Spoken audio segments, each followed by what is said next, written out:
Ja, vi vil gerne snakke lidt om en artikel, som handler om USA's demokrati er stærkt nok til at modstå Trump.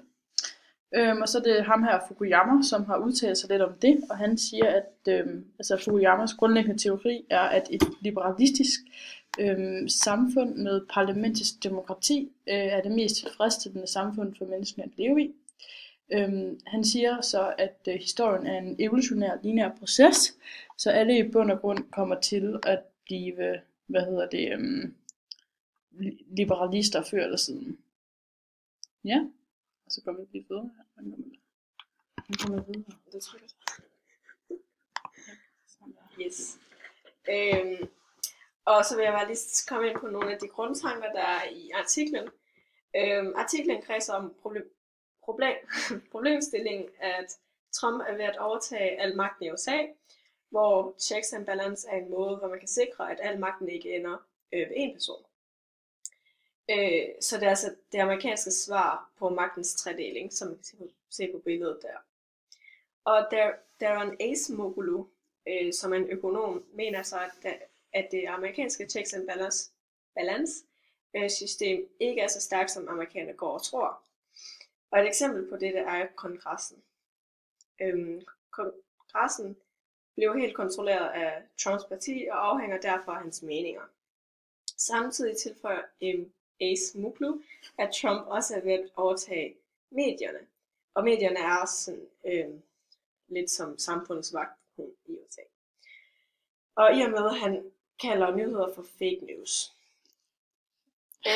Så alle de nyheder, som siger noget ondt om ham, er simpelthen falske.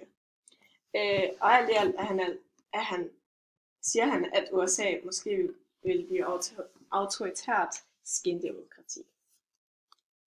Ja, og så vil vi snakke lidt om der simpelthen er en sammenhæng mellem artiklens budskab og Fukuyamas teori.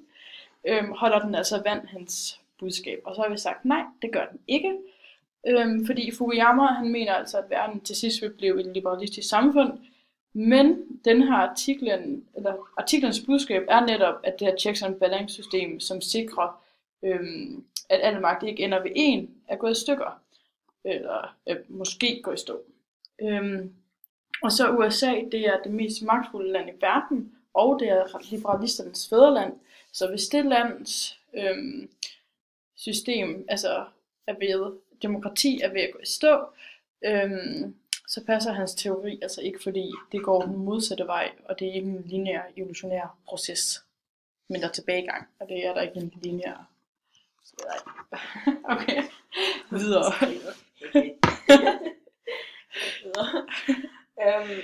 Yes. Og Huntington mener så, at der vil være 8 forskellige, at der burde være 8 forskellige kulturkredse eller civilisationer, for der vil være krig i grænselandene. Og det er Israel-Palæstina-konflikten et eksempel på, da der er 2 forskellige kulturer, som bor i samme land. Hvor man så på den ene side har israelitterne, og på den anden side har palæstinenserne i det der. Og det kan altså ikke lade sig gøre, og der vil komme masser af krig og bum bum bum. Ja. Og så lidt Fukuyamas teori. Han mener jo igen, at alle vil kunne blive liberalister, og derfor siger han jo, at Israel-Palæstina-konflikten godt ikke længere vil være en konflikt, fordi at de til sidst begge to ender med at blive liberalister. Og så israelitterne, som er det mest liberalistiske samfund af de to, er en slags forgangsmennesker for palæstinenserne. Så palæstinenserne burde så gå hen og blive liberalister, ligesom israelitterne, men det sker så ikke.